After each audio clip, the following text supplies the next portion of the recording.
26th lectures of our Popular Science Lecture Group. From 19th onwards, we are doing it through the website, particularly the online lectures. So previously we had up to the 18, we were able to conduct a meeting in the hall. So this is going to be a lecture on Keeladi. So after this, after my brief introduction about Tamil Nadu Science Forum, I'm going to hand over the Dr. Jam. He will introduce the speaker. Later, the speaker will start doing the webinar. It's going to be for maximum 45 minutes of lecture, followed by question answer session. The question answer session, each individual can type their question in hall text. You text your messages, and we will be pinning those messages, and the speaker will start answering the question in the queue. If someone want to talk to the speaker directly, so please send a request through the text, and we will enable your mic, and we can also start talking to the speaker straight away. So coming back to the Tamil Nadu Science Forum, it's a science. It's a voluntary organization meant for propagating this, popularizing the science. It was started in 1980 by a set of researchers in Chennai. One of our founder member, Dr. T.R. Govindarajan, is very much available in this meeting. When he was doing his research in physics, he was one among the core group to start the Tamil Nadu Science Forum. Thereupon, it was start growing leap and forward. Now the Science Forum is established in throughout Tamil Nadu. It got various activities. So one among the activities is popular science lecture. Apart from popular science lectures, we have science publications. We also publish two magazines, both in Tamil and English. One is the Tulir, the Tamil magazine. It was started in 1989, and for English, we have another magazine called Jantar Mantar. We also published a lot of popular science books. Our publication division in Tamil Nadu Science Forum is taking care of the science publications. And we also have the science propagation group.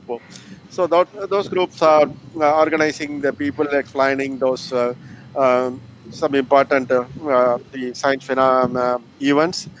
So we all, for example, we were organizing the events and to witness the solar eclipse in the beach last few years.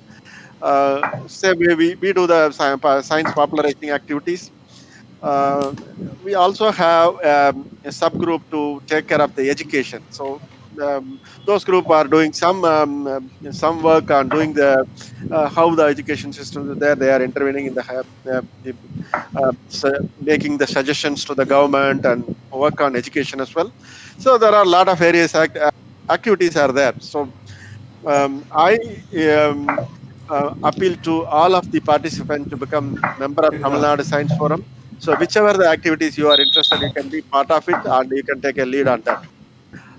So coming back to this one, this lecture is the 26th lecture, and Dr. Smriti Harichandran has come. She is from Bangalore and is in IISc campus. And I would like to thank I would like to extend my welcome to Smriti Harichandran, and I would like to thank for accepting our invitation. So with this, let me hand over the mic to Dr. Ramanujam. He will introduce the speaker. Thanks, Vijayan. It's my pleasure to introduce Dr. Smriti Haricharan, and he's with NIAS in Bangalore, National Institute of Advanced. He's an archaeologist, and it's very unusual for our science lecture series to have archaeology, and I think that's itself very important. And part of what, in fact, Smriti is going to talk about as well, which is Keeladi and why is it so popular, right? I mean,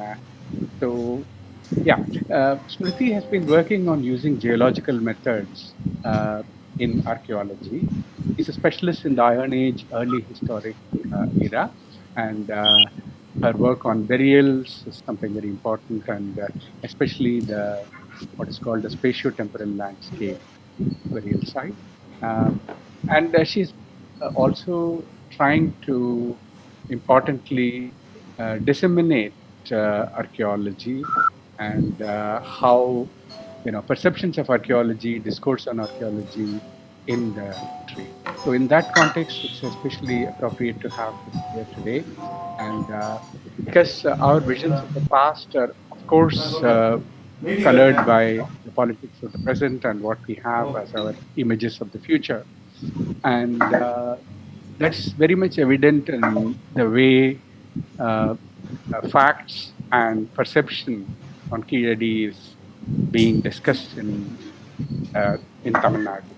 So it's wonderful to have Smriti to discuss these things with us.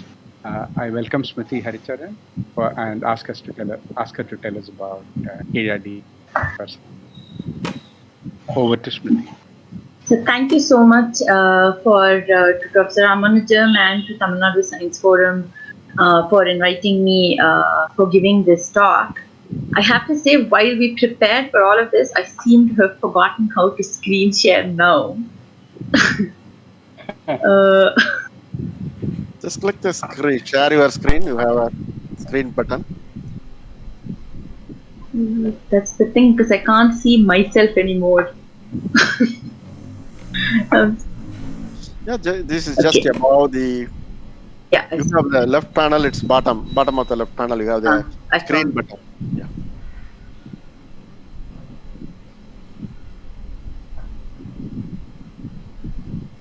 I did that correctly. Can everybody see my screen? Yes. Thank you so much for inviting me. So I'll try and not go over 40 minutes, but I have to say I'm being very ambitious in all the different things I want to cover in this talk. One of the things I wanted to start off with, and that's why I have this image here, is the different ways in which media and newspaper articles and other articles have been talking about Keeladi. All of these pictures here that I have are from 2017. I'm sure you all know that there have been articles from 2016 and now more so than ever, even during COVID, there are excavations happening across different archaeological sites, including Keeladi, and I'm sure you've seen articles as well. So one of the things I started thinking about a few years back when these articles started coming is what is making this site so popular, because while actually Tamil Nadu has quite a lot of reporting done on archaeological sites and excavation, more so in some other places in India, nonetheless, this seems an unusual amount of interest. And therefore, in trying to understand it, I could think of three different themes at least that were making this particular site important. One, according to the research article published by the ASI excavators, they said that one of the objectives with which they actually decided to excavate this site was they wanted to find an urban site similar to those mentioned from Sangam literature, especially near Madurai. And therefore, here I have highlighted Sangam literature.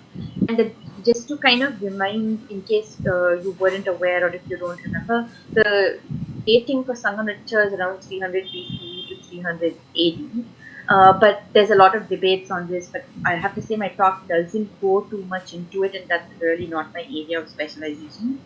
The second aspect was that a lot of reports spoke about a Harappan-like site. And again, I want to draw attention that most archaeologists, almost all the archaeologists, didn't in any way say that there's a direct connection between Indus Valley sites or Harappa and Keeladi, but they used it more as a way to show something familiar in some ways, like I am doing with Keeladi, because I'm using Keeladi to talk about larger questions of Indian archaeology. So using something that's popular or familiar like Harappa to talk about something to draw attention to that. So in a sense, that was what archaeologists seemed to be doing in the case. There was a lot of, I think, media report that implied some sort of deeper connection. And just to highlight that the date for like Harappan sites are like on an average 2800 BC, if not much earlier, and then there's some later as well. Whereas this the dating from Keeladi And basically the time period it belongs to is more along 600 BCE, which is a very different chronology, and also it's divided by a large amount of space. Nonetheless, that similarity seems to have drawn a lot of attention, and a lot of this is based on archaeological sources, and that's largely the theme of what I'm going to talk about. There's also a lot of correlation or connections drawn between the question of Aryan Dravidian. A lot of this is based on linguistics and genetics. Again, not something I work on, but I think it's important to think a little bit about how geographies become important in these questions, and how the question of river valley, whether it is Indus Valley or the Vaigai River, and the archaeology around it, how did this become draw so much attention?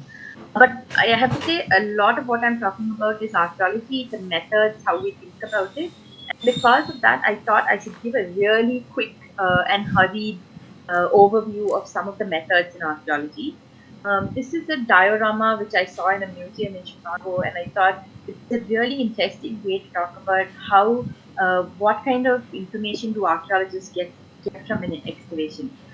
If you can see, this is a trench, and this is a kind of a typical archaeological site in most countries nowadays. I wouldn't say it's typical in archaeology, but in some ways it's a caricature of an archaeological site. And you can see here the outline of something and a burial here. If you were to think about a site like Keeladi in its time, say the Iron Age early historic period, you can see a settlement here with a lot of houses, a river here, and you can see the small red box here. This is the box.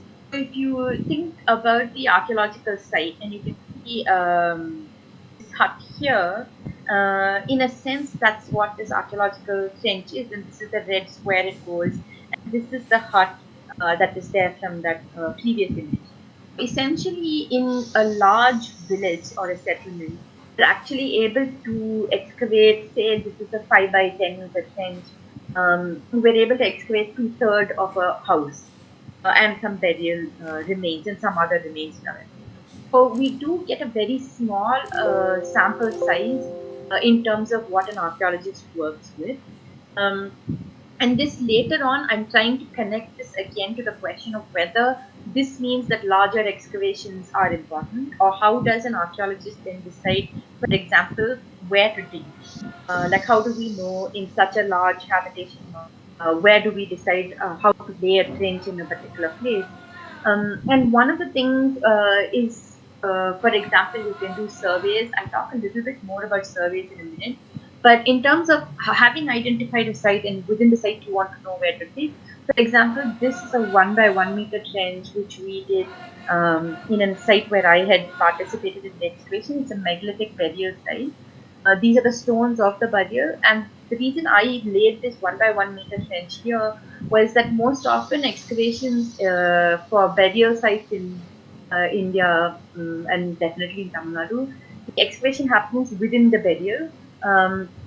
There's little attention given to what is happening outside, where there are no stones or nothing to mark the burial. And the reason I put this very small trench is to see if there were any activities we could find. And we did actually find pottery and other artifacts here, showing that that space is important as well. Another way to do it is to put in sink a tube or some kind of like artifact like that into the soil, and you would come up with a sample like this, which gives you one changing texture and color in the soil. And I'll talk about why that's important in a little bit. But it also tells you if there are any cultural artifacts and what kind of cultural artifacts they are, to understand the chronology and all of these things. So these kind of give you a small bird's eye view of what you could find in different places. A lot of places, what they basically do is take samples like this from different parts of the site, along with a survey, before deciding where the excavation would potentially be. And largely the location of trenches is based on the kind of questions you're asking. So for example, if you were going to ask how was the water system connected to this habitation site, then you would then look at the kind of artifacts you get, and if you find something that helps you understand that, you excavate there. How does an excavation happen? You basically remove sections of soil, and like you see here, this is a very simplistic diagram, obviously, but you see textures of the soil being different, and and the excavation basically takes every section of soil one after the other out. And here you can see this was an excavation I participated in. It's a Paleolithic site, and you can see how the soil is collected in like a receptacle of some sort. Here is a broom dustpan, and you then collect it in a bigger container. You sieve it. This was a site which was we expected to get really small pieces of bones. So you have an appropriate size of sieve, and that way you can collect anything that you missed here. Ideally, you would locate anything that's identifiable larger within the site. For example, this stone, which is called a feature, is something that cannot be moved, is something that you want to document, and you document it in the place that it is. The kinds of excavations that are done in a site are dependent slightly again on your question, but also the nature of the site. If you are expecting, after all the sampling, you're expecting to find large structures as well as cultural artifacts and pieces, etc. This is one of the often, for example, these images I'm taking out from a textbook for archaeology. So it's kind of like textbook methodology, and it's been used for a long time. The grid kind of system was popularized by Wheeler, who was a British archaeologist from the 1940s in most parts of the world. The advantage of this is that it gives you a lot more control. So say you have a 5 by 5 meter trench here, and that's the size of this. You put successive such trenches, and it gives you 4 different sites from which you see the changing textures and colors of soil. But it also gives you more control to take measurements for what you find within, whether it's an artifact or the structure.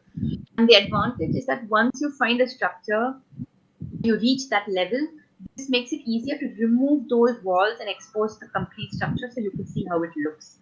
And a vertical excavation is where you find a very large habitation mound, and there's a deposit of culture, and you want to look at the variations.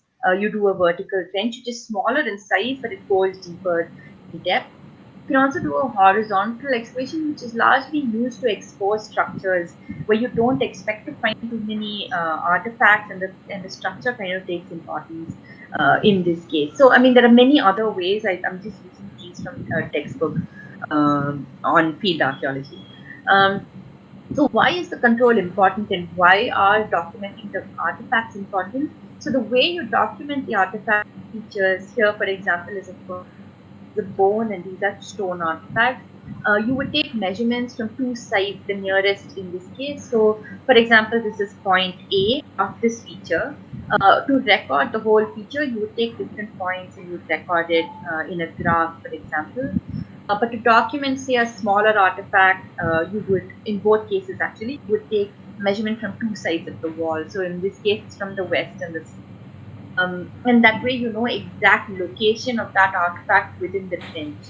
And why is this important? Is because a lot of archaeology works on the principles of superimposition and association.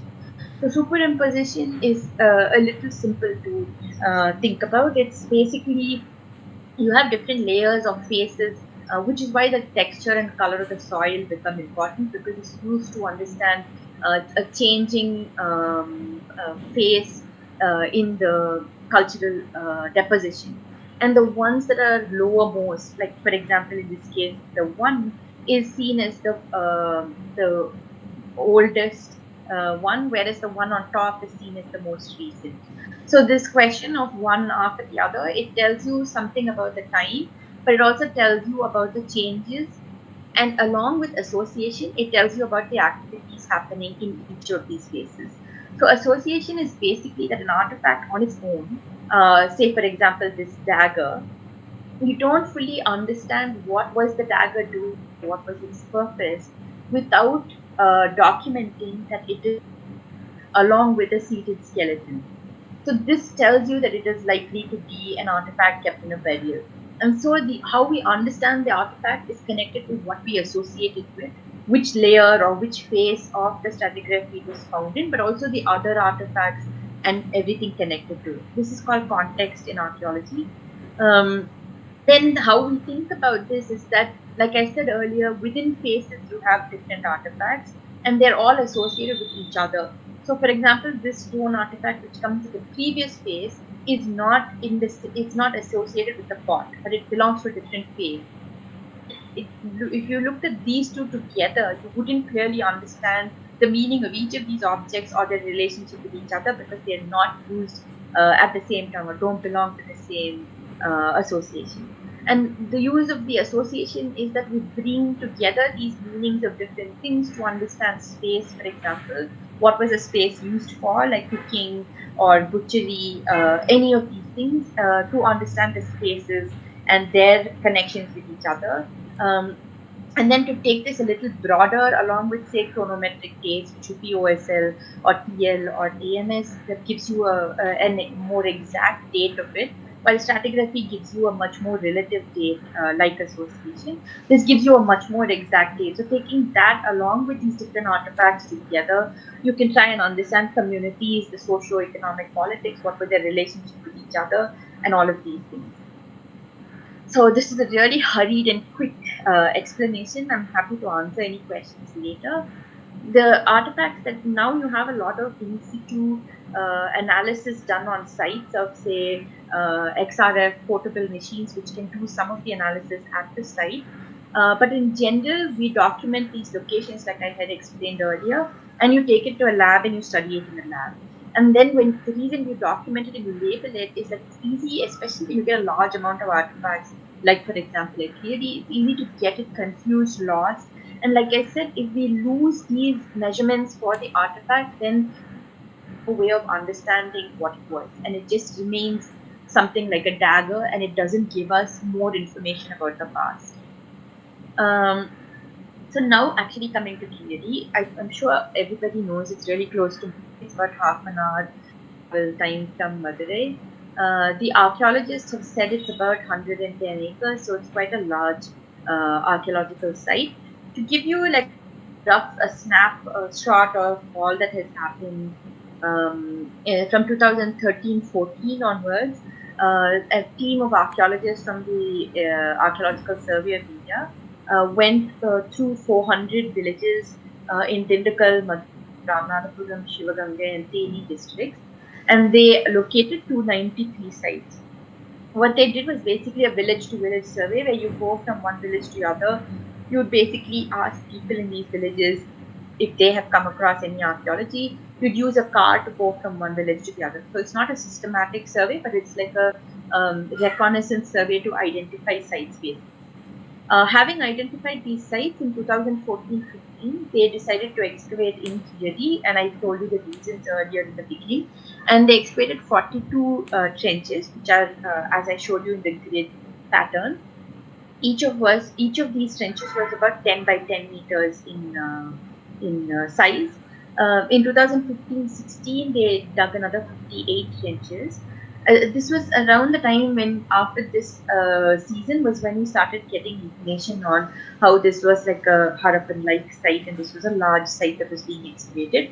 And it also coincided with the time when one of the lead archaeologists was transferred from this excavation. ASI continued to excavate this site the next year, 2016-17, but there's actually not a report, or there's no information that I could find very easily on this year, that particular year's excavation.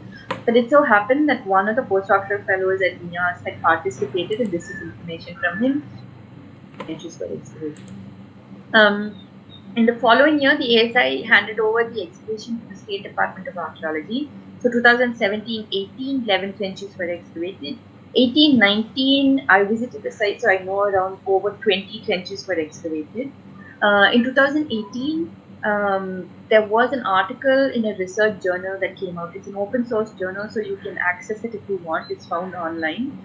It's called the Heritage Journal, and it's published by the University of Kerala. So in this journal, Mr. Ramakrishna and all the other colleagues who participated in the excavation published an article about the excavation that they conducted, which is the first 2 seasons. 2019, there was a report by the Tamil Nadu State Department of Archaeology. It was a multilingual report. It's also access. You can find it online, and it's in many languages. I have to say this is extremely unusual for Indian archaeology to get like successive reports like this very close to an excavation that has been conducted. But both the reports are preliminary. There is some amount of analysis, but it basically talks about the excavation. So looking at these two reports, I tried to understand what were the methodologies that they had used in creating. And like I had mentioned earlier, the grid-based excavation is what is described here, which is what they cited. But they had also done two different localities. They had excavated in locality 1 and 2, which they have labeled. And in order to correlate, again, like find the association between these two localities and correlate the two, they had a specific point from which they could take measurements, which is what is mentioned here at the as the northwestern side. So from that, they were able to take measurements from both, connect the two different locations with each other. And the Tamil Nadu State Department seems to have followed a similar pattern. However, there is one difference in that the one on the left-hand side is the image of the ASI thing, where you can see they did successive boxes or quadrants, and this is the 1 meter box that is mentioned in the other report. And basically, like I had explained earlier, as soon as the structures are visible, they've removed the box, which is what separates all of this. Whereas with the Tamil Nadu image that I could find, it seemed like they have left a lot of spaces without excavating those, which means that if there were structures, apparently there weren't any here, but if there were, it isn't possible to expose those because they have remained unexcavated. It also brings the question in my mind of what happens to these empty spaces where the excavation hasn't happened. So yeah, I just wanted to illustrate further, not from an aerial view, where you can see how the exposure of these box actually helps you understand the pattern of the structures within it. But the other thing that's important is to also, like I said, one is association, but two, here you can see in this image that there are possibly different phases of structural activity. So you can see one here on top of which there's one built here, and you can see another structure here, and this seems to be on top of this. This seems to be the lowermost actually. So if you think about superimposition, which I had mentioned, it's really important to identify the sequence, almost like a sequence of events, to understand what has happened, what are the changes that has occurred. Just to kind of illustrate this point, this is an image from the car park at NIAS, where I work. And you can see these brick structures here. I don't know if you can see an alignment of broken brick pads. This is actually maybe a clearer image where you can see the bricks. So most people just walk across. It's a car park space where you cannot see any large brick structures there on the surface.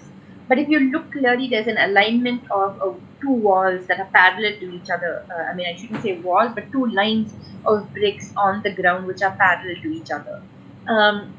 Obviously, because it's in the present contemporary time, I was able to ask the administration at NIAS what this was, and they told me that it was temporary housing that had been built during when 25 years ago the construction of the building had started. So this is obviously a construction that this was obviously a structure that was there 25 years ago, at least. And if I was to excavate NIAS, and NIAS was an archaeological site, would I be able to distinguish these two different activities that happened in a space of 25 years apart? Is one question I want us to think about. But the second is, this is why artifacts in association with each other become important, because one of the ways to distinguish what kind of activities that this was a construction accommodation and then a car park, whereas the NIAS structures are like offices, is possible by finding out the associated artifacts within each of these spaces. And that's why this becomes important. But this brings me to the question also of what happens to these empty spaces which are being left, where there are no structures, where the activity, it's a much smaller signature of material remains there. So what happens to these empty spaces if we leave them unexplored, or if we don't look at these in connection with the structural activity, it would, in case of Nias, it would leave out the story of the car park, and that may seem like a very small part of the story. But for us to understand the complete picture, it would become an important aspect to understand how this space functioned and what were the correlations with each other. But the other question I'd also like us to think about is that, like I said in the beginning when I showed you the diorama, is the number of trenches a defining factor of the kind of information we get from sites? So does it matter whether we excavate 50 trenches or 5 trenches or a really small trench or a really large trench? And like how quickly we excavate these? How does this become important in how we think about the way archaeology is done? So in order to get us to think a little bit first about spaces, I wanted to show you these two images. One is a pastoral camp in Sudan, and the other one is obviously a city in Italy, or a town in Italy. And the reason I wanted us to think about it is how differently these two ways of living in a place, or settlements, the kind of different signatures they will leave behind as archaeological sites. To like help us imagine this, these are two archaeological sites. This is a pastoral camp in Jordan, and this is a well-known Neolithic site in Turkey called Chapel. It's an archaeological site.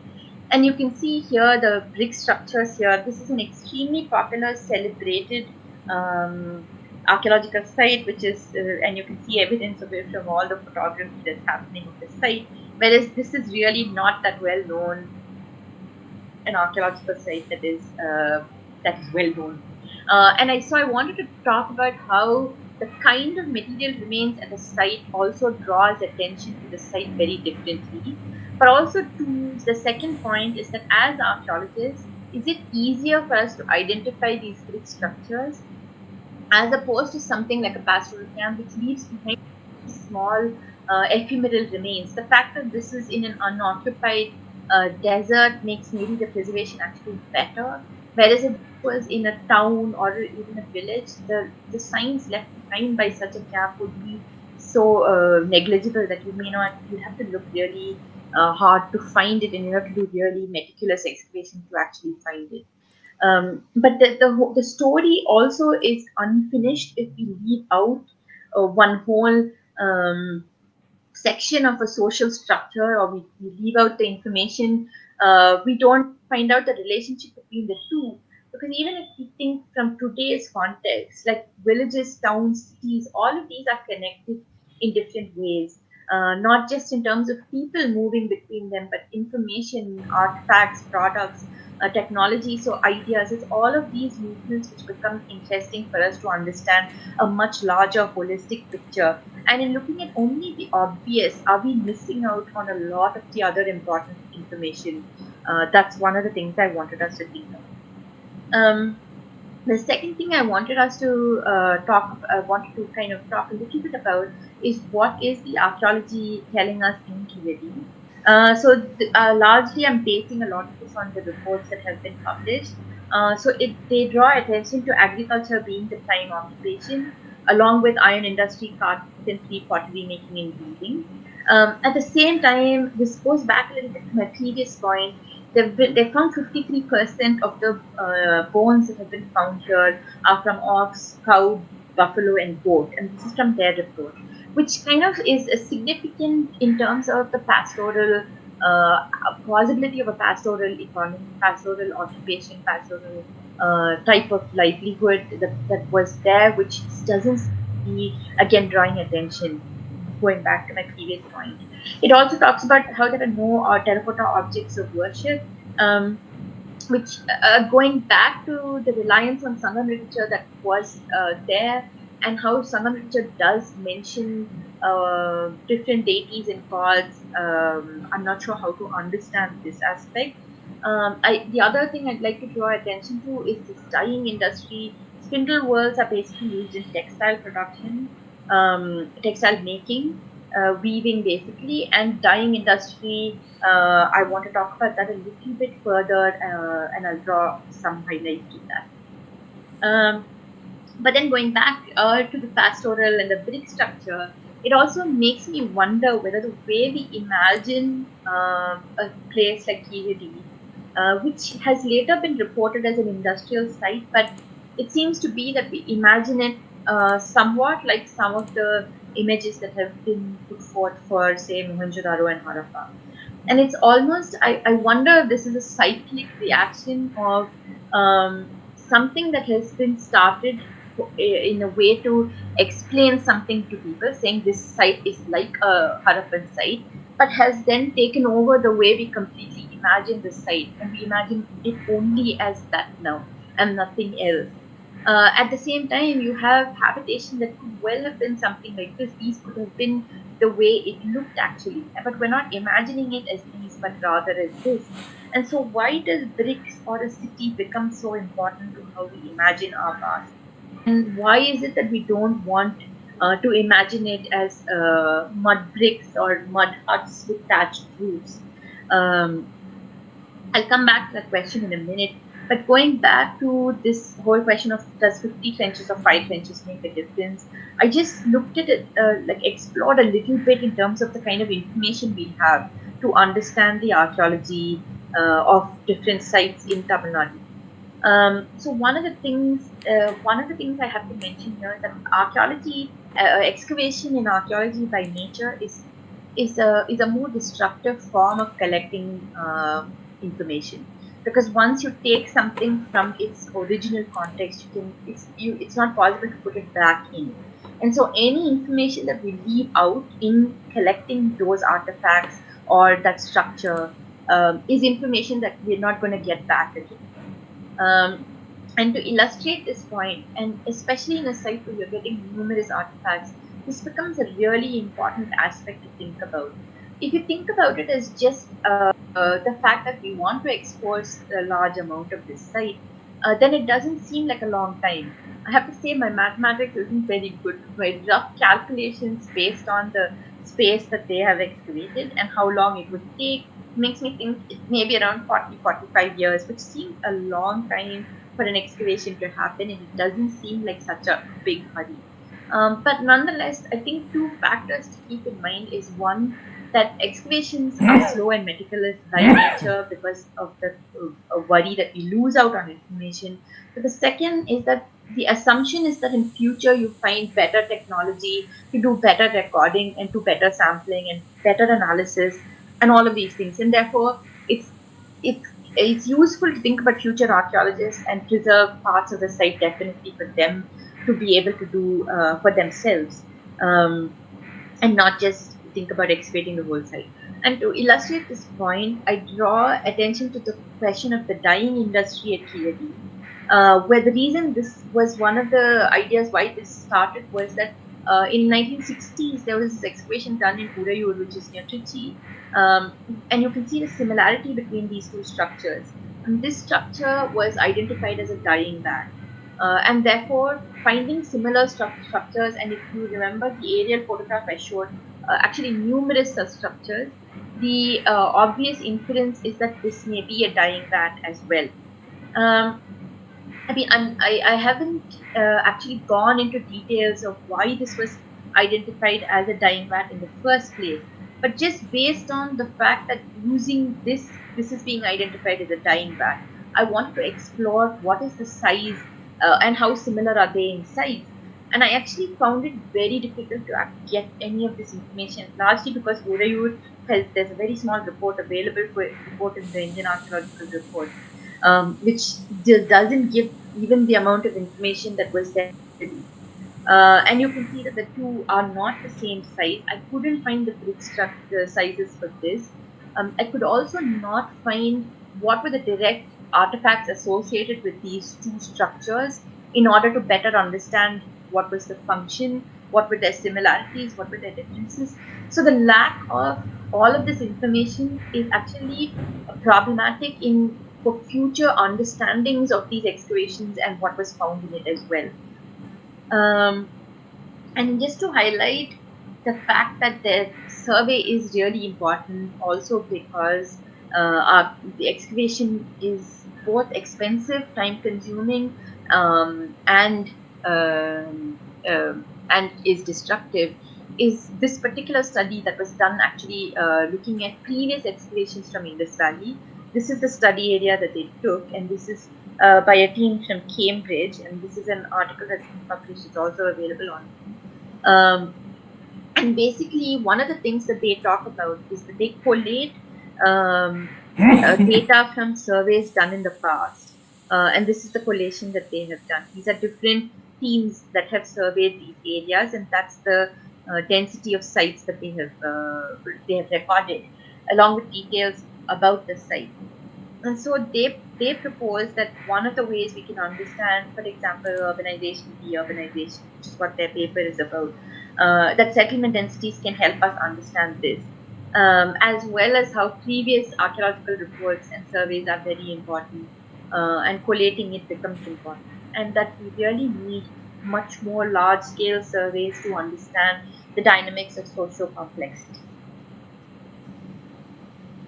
This brings me back to this constant comparison between Keeladi, Mohenjo-daro, and Harappa, and also comparisons based on number of artifacts, and why has this become so important? So I think that there is, I am actually giving a really brief overview of it. There's much more we can talk about each of these things. But to give a really small snapshot, I think a lot of, and this comes from a colonial impact that has been carried further by us as well, is a simplistic correlation drawn between urbanization, urban or city to development, and that implying some kind of civilization. And I think a lot of that understanding is based on some of these early theories by Morgan and Taylor, which is called the unilinear cultural evolution, where they set up almost a stepwise evolutionary framework to how we understand. The idea is that the band, which is also, there's also a time implication in this, which was later critiqued, but the implication is that the prehistoric people were working in bands and they were primitive, whereas the state, which is the most civilized form, and here the colonial context looked at Roman civilization, or that's why the civilized and civilization become really important to show the evolution or the comparative. And there's almost like a comparison done between these different stages, where the state is seen as the better or preferable thing to be as opposed to the band.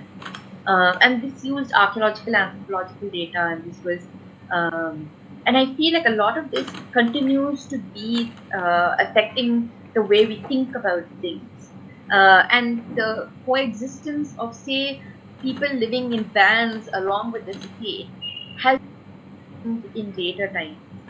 But the immediate critique of this pattern was to say, let's not look only at the artifacts and these kind of frameworks, but think about larger questions of culture. How do we understand culture by looking at these artifacts and putting them together? How do we, for example, understand migration and diffusion? And this was seen as a solution to looking at this as a evolutionary framework, but rather seen as not in one place people evolved into this, but that migration and diffusion helped them evolve into that. There was outside influence. And this is a very much colonial framework that was seen.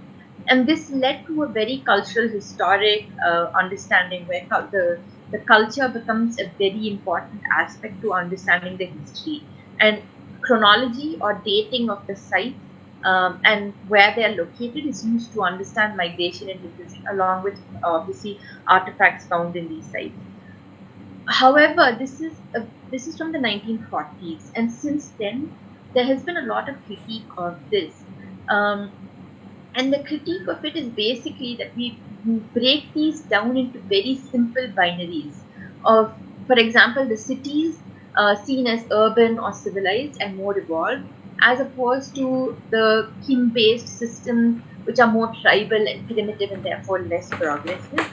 And similarly, there's also similar binaries which are very simplistic, where you see peoples or communities who have classical texts like the Sangams or the Vedas as belonging to a more literal society, and that being reflective of a much more complex social systems, as opposed to people who don't have text, and that being compared to prehistoric or proto-historic and therefore less evolved.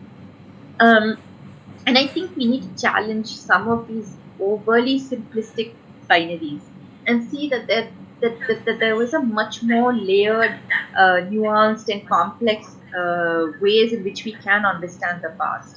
But what these kind is that it reduces how we think about the past and our imagination of the past to things like brick houses versus mud houses. And it also, I think, changes the role of archaeology to something which supplies you with evidence to prove, say, for example, that the Sangam literature is factually correct, and you use archaeology largely to just prove that it is correct rather than using these two disciplines to actually correlate or collaborate or work together with each other to understand the past. So just to kind of highlight further the point of river valleys in Sangam text and how these previous theories that I'm talking about affect the way we think about it. I'm just giving one example here. Is that, for example, a lot of historians, ancient historians especially, have spoken about the Sangam literature and the Aintinai or the five Tinais of this, and Marudam being the most evolved, and it is being the river valley. And I draw attention again to how this constantly brings importance to river valleys. Not that they aren't fascinating, but that does that mean we neglect the other things or see them as somehow less desirable to these more favored parts of the past, like the river valleys. Um, I should also draw attention to the fact that Dr. Selva Kumar, in a recent article he's published, he's also spoken about the Aham and the Puram parts of the Sangam literature and how it may well be that the Aham, which is where the Tinais are mentioned, is actually a much more imaginary landscape created by the poets, likely.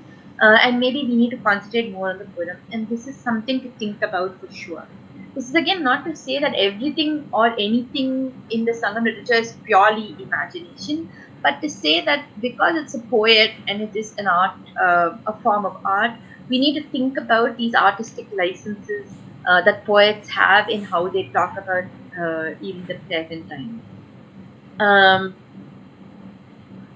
And so I draw attention to this particular statement where this person has spoken, this archaeologist has spoken about how the crux of the matter is this relationship between material aspects of culture and how they work with the non-material aspects.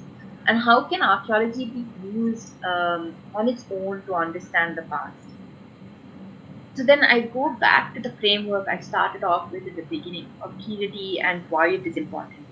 And I have to say, in an ideal world, what I'd like to see is instead of seeing these kind of divisions, to see it more as like a unified framework in which we're trying to understand the socio-politics and economy of the past, in which there are different sources like history, archaeology, linguistic, genetics, which are used to understand different but also overlapping aspects.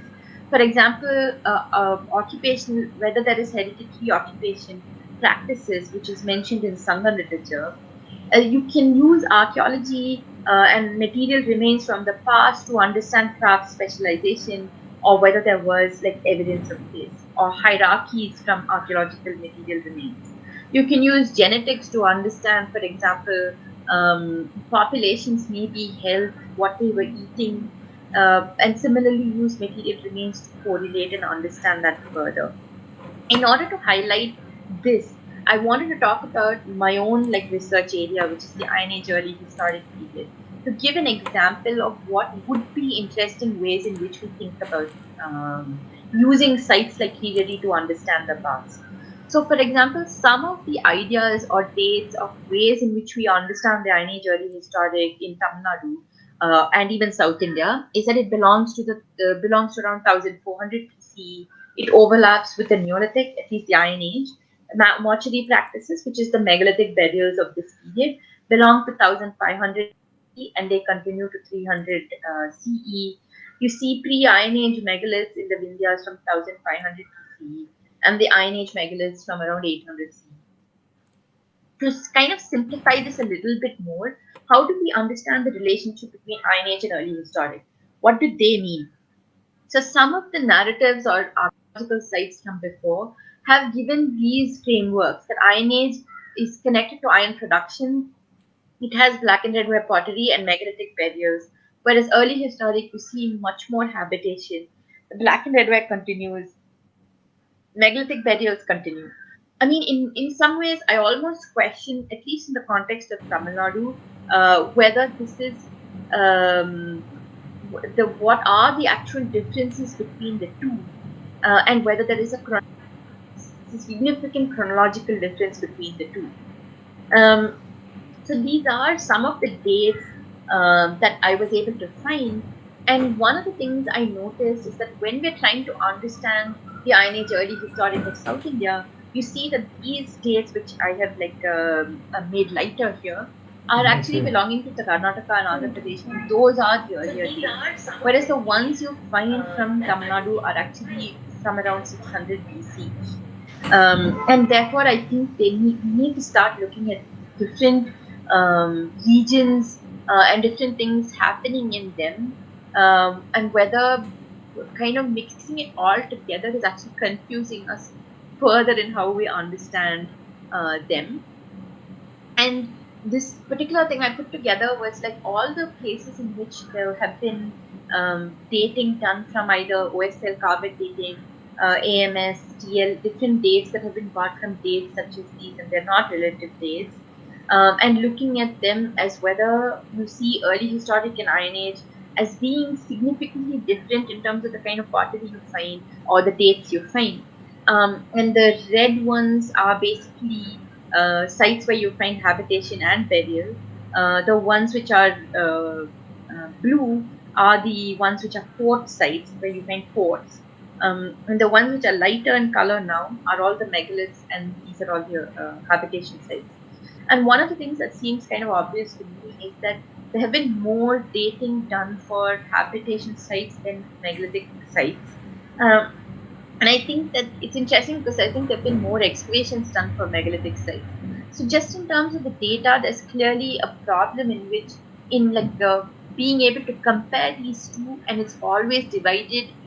Even when we critique it, saying that we should look at it as one landscape, there's always a division between the two. And I think that we need to start understanding these different aspects. I don't want to complicate this further. I'm actually trying to make it as clear as possible. But I do think that these are questions that need to be raised and thought about. And sites such as Keeladi can contribute towards our understanding of these larger pictures. And I think rather than use it to prove whether it can help us show that was an urban site or not, these would be the ways in which it would fit into the larger understandings of this region in the past. I want to end by talking about one particular thing which I think is really important and we don't as archaeologists talk enough about. This is a quote that I found from an article, and I'll just read both of them out. They're largely self-explanatory, but the first part of the quote says that workmen who replaces tools in the machinery and their work were systematized in certain ways that controlled the workers and assured that the data were recorded in the correct position. In different parts of Europe and United States, different methods were more popular. For example, the Wheeler box method was prevalent in the United Kingdom more so than other places. But whether the box method was used as sections, box, levels, the procedure allowed a distance control of the unskilled. Another factor influencing the choice of excavation method was the cultural historic framework. This object-centered historical approach led to a focus on general stratigraphies and depths and to the recovery of artifacts with little emphasis on detailed contextual relationships. And the second part of this quote is, I think, connected to the first, where it says, asking this question, we've been able to see that from a very early on, the excavation process was seen as unskilled and required little formal training. As a result, methods were developed so that directors of excavations, those who did not on the whole do the digging, could control and regulate the excavation process. These methods include the box method, box, and etc. So I have to say that here I've used some of the images from here. You can see that there is a division. For example, there's been a lot of critique globally about how there is a division of class and power relationship in how excavations are done. But I think in terms of the South Asian context, we also need to start thinking in terms of not just class but also caste and gender, and how these kind of power relationship works of a supervisor and the laborers who are seen as the unskilled laborers connected to this. But I also want to say that this is definitely not just about Keeladi. These are photographs from the site in which I worked at for my PhD in 2008. This was also in collaboration with the ASI, and you can see that since 2008 it's been 12 years. While there have been general shifts in some of these relationships and how this archaeology is conducted, I think in largely we remain slightly faithful to these ways of doing it. And while there are now archaeologists such as Professor Rajan who have students doing much more of the excavations than before, I think the change is quite slow. Um, and I think a lot of, as those two quotes told us, a lot of the methods are specifically designed for the convenience of the supervisor rather than we can for how we can maximize how we do the excavation, the information from it. And the second thing that I think is also important is the relationship between the state and the archaeologists. And this is true, I think, in a South Asian context as well. And the third thing, which I think is really important, is what is the relationship between local communities, archaeological sites, and archaeologists? Like, how do local communities understand the archaeological sites or not, or what is their relationship with it? And how are we, as almost intruders into their space and within the archaeological site, and how is this relationship developing?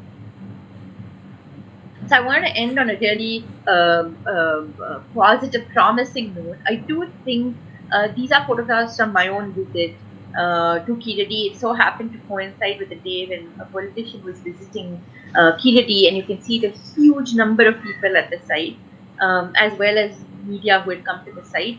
And I think it's interesting on two different levels. On the first, the kind of dissemination that has been done at Keeladi is really impressive. I have to say, when I was there, Tamil Nadu State Department of Archaeology archaeologists were extremely warm and welcoming, and were very happy to talk to any of the visitors who would come and talk to them about it. And from one of my previous visits to Keeladi, when there wasn't any excavation, I also know that the ASI team was similarly very good at working with the community living around the archaeological sites. I do think there are some inconveniences from such a large number of people descending on the village, from the changes done on the landscape itself, and that needs to be thought about. But in a sense, this is very unusual for this kind of information to come from an archaeological site. My second point is that this was from last year when I saw this article about a megalithic burial in Bangalore, and it basically here mentions the date of the burials as 6,000 year old. And from my previous table where I talk about ages, the dates that have been done, 6,000 is just it's just factually incorrect, and there is no way it can be so. And therefore, I also worry that some of the information that's coming out may misleading in nature, and we need to think about it. And I want to end by saying that this is not only about Tamil Nadu and Keeladi, but clearly such similarities are drawn with, in this case, Pattanam, which is in Kerala. But also, I came across a newspaper article where a prehistoric site was compared to Indus Valley sites. And in talking to the archaeologists, I remember that I realized that it's just drawing people to something familiar to help understand what is happening in their particular sites. But I do think that we need to not just dismiss this as such kind of simple comparisons.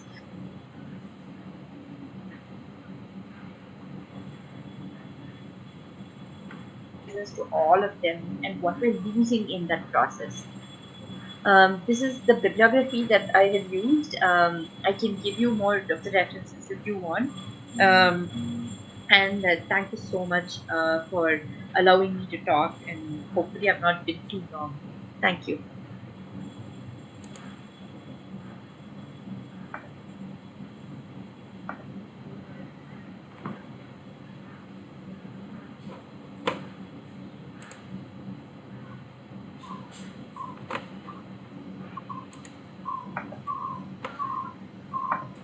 So should I just look at the questions and talk about it? Yes, ma'am. Okay, so the first question I see here is, why took so long to find urban settlements in Tamil Nadu despite numerous burial sites throughout the state? This is one of the reasons I spoke about the Iron Age early historic. I also wonder whether this is one of the reasons we need to look at them more in correlation with each other instead of separating them as burials and habitation sites. Because I feel like from the dating that we see, that the problem is partially the way we are looking at the sites, and not that there are a fewer number of sites being excavated, but that the way we are understanding these sites may be what we need to think about a little more. It is true that the megalithic burials have fascinated people for a and that is another thing we need to think about. But I don't think that it's as simple as that. Whether the size and structure of skeletons then and now are similar, as I have to say, I don't work much on skeletal remains, but as far as I know, I haven't come across anything to talk about a very big difference. On the any thoughts on the similarity between the graffiti in Keeladi and Indus Valley symbols? I myself wouldn't draw any similarities between the two, because I don't see the reason why we should draw similarities between them, since they have no connection to each other. And I do feel like we should start thinking of research based on what kind of questions we're asking from these research thing, and not just practicing different methods of comparison. But what does that comparison help us understand? What does this comparison of Keeladi and Indus Valley symbols, how is it going to add to the way we understand the past? So I'm not sure that that is actually, unless there's some reason for starting to look at the two together, I'm not sure why I do that. But again, I'm not a linguist, but in terms of archaeology, I don't see any correlation between the two sets of archaeology. Could you please say the name and reliability of the lab for Keeladi? I'm not sure I understand that. If you mean the dating, it was done by Beta Analytics, which is in the US. I don't know what other labs they have. I haven't come across any other analysis that they have done. The site in Archeological is in South Tamil Nadu is said to be dated to 8th, 9th or 8th century BCE. Is this related to the civilization Keeladi, which came later? So it is true that Adishnallur has one of the earliest dates for the burials in Tamil Nadu, which is, I mean, I'm not sure how to understand it, because there is also a date of 1000 CE from Adishnallur. So dating can also be sometimes problematic, and you need much more dates to be able to understand it. But from the few dates I've seen, especially of the burials, they largely are from around 600 BCE to 600 CE. And earlier dates are very unusual. Though the southern part of Tamil Nadu does seem to have slightly earlier dates than, for example, North Tamil Nadu. They all belong to the same Iron Age early historic landscape. I think we need to understand the Iron Age early historic better before clearly understanding the relationship between the two, because they're also slightly far apart. They're not very close together. I don't know if I answered that question, but the next question is, why are we taking numbers of attempts? I'm not sure I understand that. What are all the modern devices used for safe excavation? Is there any civilization earlier than Keeladi? I wouldn't actually call Keeladi a civilization. I think Keeladi is one particular site. They are calling it an industrial site, so let's assume it's an industrial site, and it belongs to the Iron Age early historic time period. I don't actually think their civilization holds good in this case. It doesn't make sense. Modern devices used for safe excavation, I would say that at Keeladi also they use GPRS survey, which I think is really useful. It gives you basically, it does like an X-ray of what is under the ground, and it's ground penetrating. Tells you what kind of structures there may be. It only gives you the vague shapes of the structures. It doesn't tell you everything. But it's a good way to find out what could be there. So I think that that's really important. I would say survey is something which we don't do enough in India because it doesn't seem as glamorous. But I'd say survey is something we really have to do much more about. I don't understand the question on lab, but if you can clarify that, I'm very happy to answer it. Whether these things went inside by tsunamis, I have heard references to them, but I don't think the sea level change. There is one burial site which is right now underwater, but I don't think sea level change affected any of these sites in any drastic way.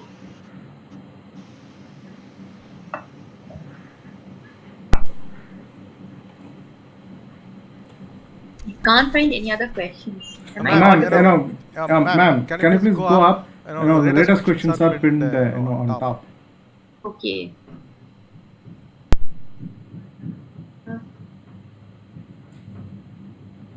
Okay, I see.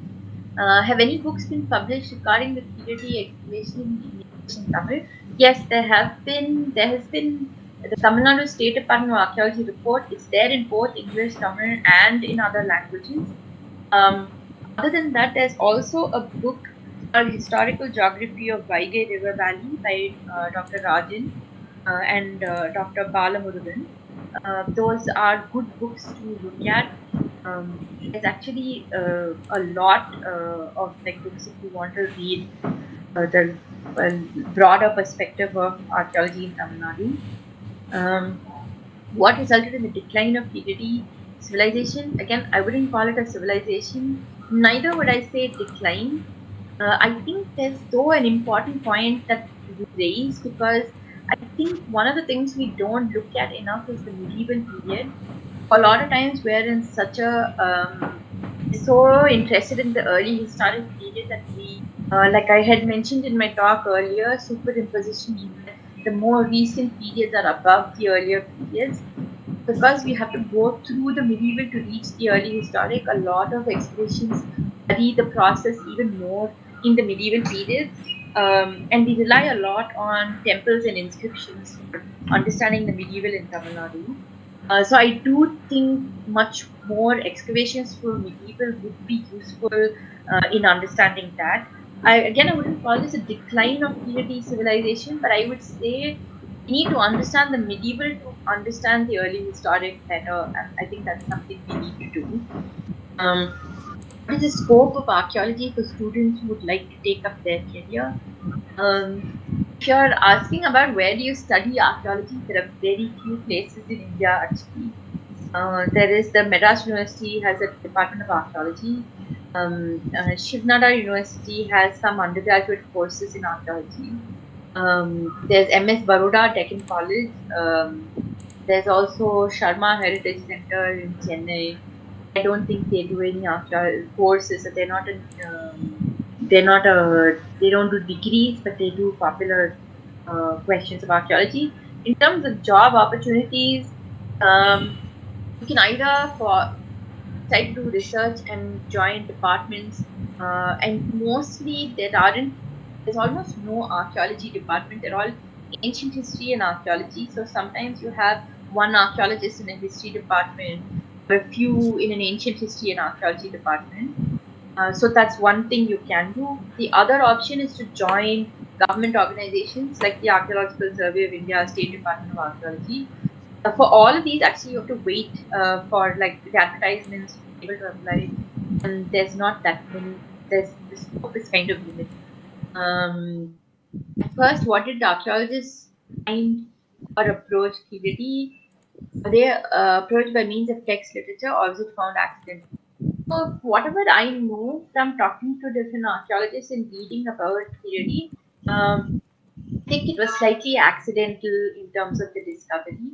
I think they were looking in that particular region because of the literary text, but I don't know. You'd have to talk to one of the archaeologists who actually found Keeladi to know more. The other question is that in the media, Keeladi gets located with Tamil pride and often leads to a discussion of who had what earlier. How does a scientist view this? I think this is a really important question. I do think, I think maybe I was a little too subtle in pointing this out, but I do think that there's a lot of ways in which archaeology can be used to understand the past. I think the relationship between the present and the past obviously means that we all have some kind of emotional attachment and association with the past. And there is, I think, definitely questions of regionalisms, regional emotional connections are definitely there. And is deeply correlated to archaeological remains. At the same time, I feel as scientists that I think we need to start trying to understand what are the facts that we have. I do think this is complicated by the various different facts that are coming out. And I think also that archaeology seems to be a discipline where methods aren't clearly understood. So it's not always very clear what can be understood and what cannot be understood from archaeology. So, for example, if the Sangam literature talks about how somebody felt during their separation from their loved ones because they went off for cattle raids, which often is a theme in Sangam literature. It's not possible for archaeology to help us understand feelings as much as, say, what are the different material remains you find. Was there technology that were there things that were imported from trade? Were there coins from the Romans? Those are things which help us understand movement and trade and things like that. So I think we need to start thinking about these concrete kind of ways in which we understand it and how we can build these stories together. We have a lot of information that has been both published, lot of amazing archaeology that has been done, lot of excavations that have been conducted. I think bringing all of this information together is something we really need to do. And I think that imagination is often underrated. And I think even as scientists, imagination is important. And how we imagine, I think we need to be aware of how we're imagining these things. And if we imagine a past which is a lot like Indus Valley, that's what we're going to keep looking for.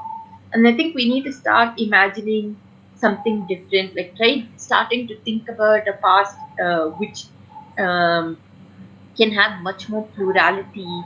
But I'm not saying we rely only on imagination, but I'm just saying that imagination changes our view perspective much more than we think it does. I don't know if I answered that question well, but the next question is Sangam literature talks about this civilization, which means this civilization is much older than Sangam literature. I don't know if that's necessarily true. The Sangam literature, again, I said the dating of Sangam literature is based on the grammar, the way the sentences are constructed, and those are the things you stated. And there have been different theories about how it could be much more recent than we thought, and it's not even as old as 300 BC, 300 AD. And the other thing to remember is that the Sangam literature is a compilation of different poems, and they vary across time. And so it's not one particular set of poems done in one particular period, but many different poets who contributed across time. So in a sense, they're also talking about changing time. Sangam literature doesn't talk specifically about Keeladi, as far as I know, but that isn't my subject area, so I don't know if somebody knows more about this. But I am very skeptical about calling it a civilization at all. I think we need to move away from this idea of civilizations. I think we need to start thinking of people, and one of the things archaeology is very good at is bringing alive the everyday aspects of every people. Like it doesn't, like Sangam literature talks about heroes, talks about the important, like people who stand out. But archaeology talks about everybody like you and me and how they live. And I think that that's what for me makes archaeology important. And there's another question that says thousands of years rain, why the closing excavations while it's raining? Well, obviously rain also makes it harder to work in it. I have to say I've worked once in an excavation in the rain. I know that it's not a very good experience. Makes it much harder for you to identify changes in color soil. It makes it much harder for you to document things.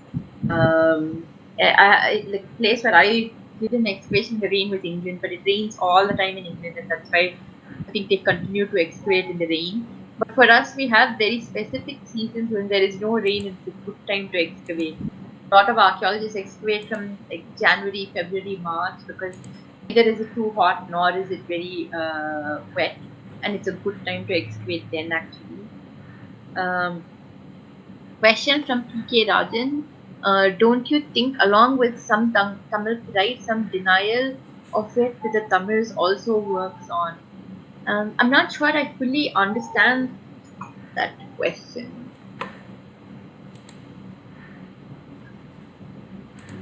Can you hear me? Yes, madam. Hello? Yes. Am I audible? Yes. It suddenly went blank. Yes. So, sorry, going to this question, will you stop me when I've spoken too long? The most recent question asks, I'm not sure I fully understand this question by denial of Tamil pride, what it means. Like I said, I think being proud of our past is inevitable. It is something we're all going to do. I think that allowing that pride to completely influence the way we research and understand our past, I think that is when it leads to problems. I think that it's like I have to say that the kind of megalithic burials, which is what I research in, you find in Tamil Nadu. I'm going to be much more have an affinity towards that and think that they are the best in all of India. If I allowed that feeling to let me do the way I did my research, and if I didn't see how important it is to understand, for example, the megalithic burials in Karnataka, or for example in the Northeast. Again, I also think that I'm not trying to connect the two because there's no correlation between the megaliths of South India and the Northeast. But if I'm not aware of it, and if I'm not thinking about it, if I'm not thinking of the larger picture, I feel that that's when I'm not able to look at my research properly, and that's when I'm not able to ask the questions or do the research properly. I don't know if that answered that question.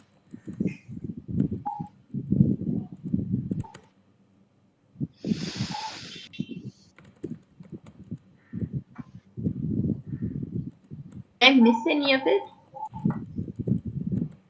I think many are middle of those things. Some questions are missed, I think. Yeah? Oh. You started answering from bottom. Suddenly it jumped to top. Yeah, that's what I find. Yeah, it is from bottom. If you look at from bottom, I see that from fourth onwards. Yeah, I didn't actually understand that question. Is there any chance they could clarify this? Which question? The We can switch on. Lab A lab one. And this question is from YouTube. Oh. But the rest I had answered. Yeah.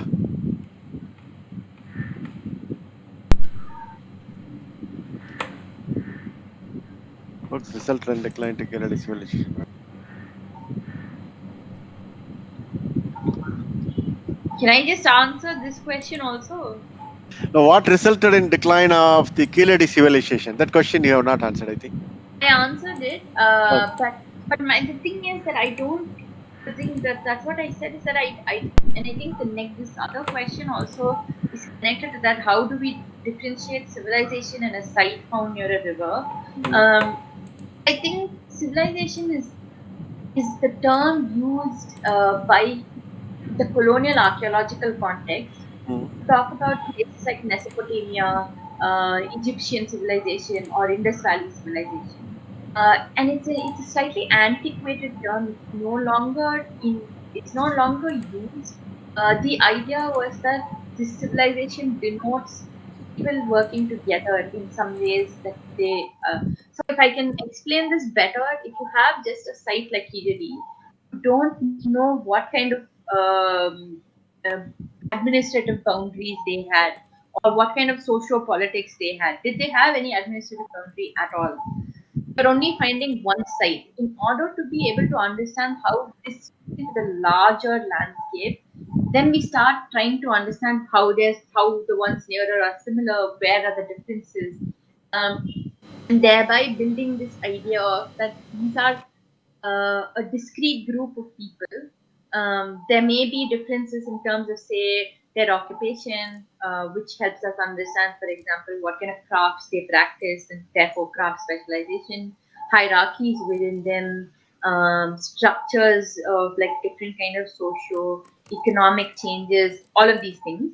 So we can try and understand that, but they are a discrete group of their own. And that's kind of what the civilization, I think, originally denoted. I have to say, the study or research in civilizations is a whole section on its own, and I'm just simplifying it a lot. Maybe I'm missing out a lot in all of this. But the main point of difference is that a site found near a river is just that. It's just a place where people either lived or performed different activities. In this case, they say industrial. So maybe they were doing a lot of textiles dyeing or whatever. They were doing different activities in one particular site. But they don't form a civilization because you don't know what they belong to, what is the larger question of it. So if I was going to say instead that I am using the Iron Age early historic to understand this, the Keeladi is part of the Iron Age early historic landscape into which they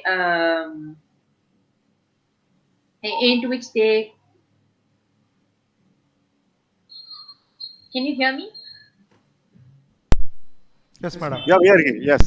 Sorry, I just find like sometimes there's no way to know whether I'm just talking.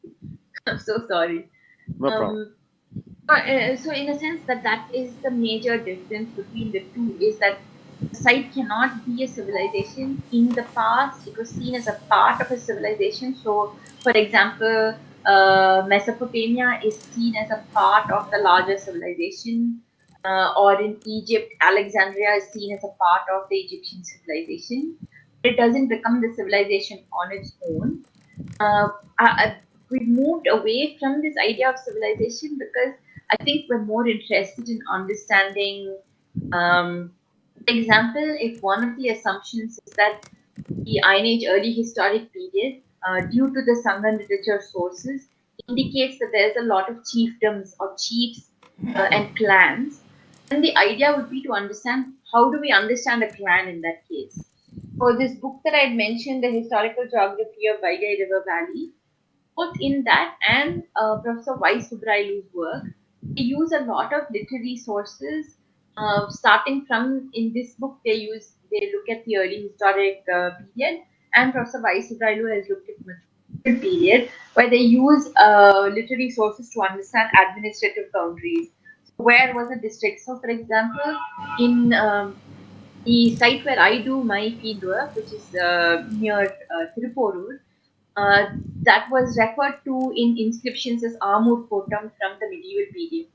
We know that that could possibly be an administrative division in which there were a lot of people living in different villages, towns, and cities.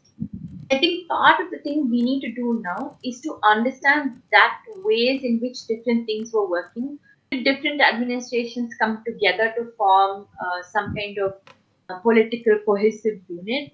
I think those are the questions we need to ask. I think we have a lot of unanswered questions in this case, and there's a lot of work to be done, so that's exciting. I do think thinking of it as civilization deflects us from these kind of questions. I don't know if that answered both the questions. Yeah. In a sense, that's the thing. I don't think of it as decline of period. I think that we also do a very sporadic job of understanding the medieval from archaeology. I mean, a lot of people have questioned the term medieval, but basically, say the Pallava 700 AD onwards, you find 600 AD, even you find the early medieval. For example, in the archaeological site I worked, in 600 AD, you still have, we dated one of the megaliths from 600 AD. So you see that there are megaliths in the early medieval as well. So how do we start understanding these things is the question. I think we are nearer to the closing the session. We have a couple of questions there. Only one question, no? One question is there. No. Couple of questions, let me post it, okay? Okay, I saw one question. Okay, I'll answer this question. Are there any workshops organized for common people to learn about archaeology? Yes, if you can go to Sharma Heritage Center, does a lot of outreach. We at NIAS, we also do a lot of courses and organize a lot of workshops for people. INTAC, at least in Bangalore, does a lot of dissemination courses, lectures for popular audiences. We recently just finished doing a webinar on this as well. So I think it may be hard to find information on it because I think the circulation is under a smaller group, but I can forward anything I come across to Tamil Nadu Science Forum if that would be useful.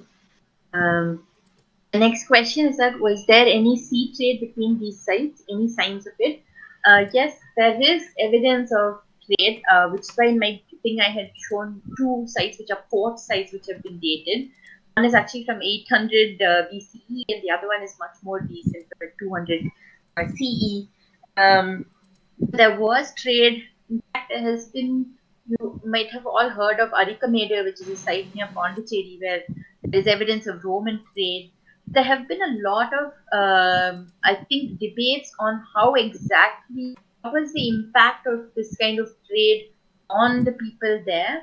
The Sangha literature itself, as far as I know, talks about trade from the coastal regions inland, and it talks about things like salt or dried fish that was moving between these places.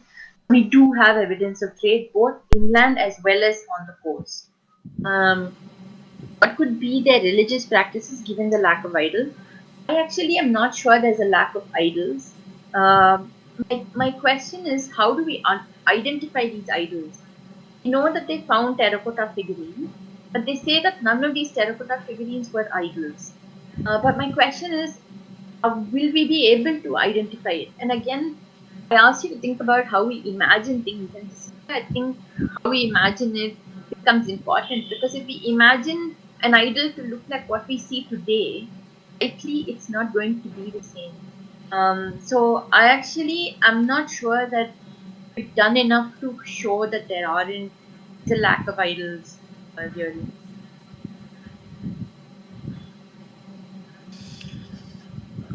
Right. So we can close. It's almost 1.5 hours. We start time to close it. Before close it, I want to make an appeal to the audience to fill up the feedback form. The feedback form will help us to improve our program further. So please fill up the form. So there is a link provided in this in the hall text. You just click the link and fill up the feedback form. So I would like to thank all of you for patiently attending the meeting. And my first thanks goes to Dr. Smriti Haricharan, who spent her time for delivering this wonderful lecture. Apart from that, she was passionate enough to learn the new tool Discord, and she spent almost half an hour, 1 hour on Tuesday, and today also she started at 10:30. So I sincerely thank you, ma'am. And I like to thank Dr. Jam.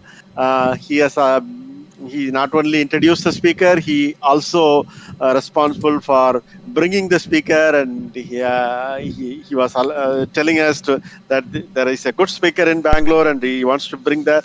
And finally, it has happened after 3 months. And I would like to thank Dr. Jam for this. And I would like to thank all my team members who is working behind the scene to record the event, and the technical team that help us to make the event uninterrupted. I would like to thank them all.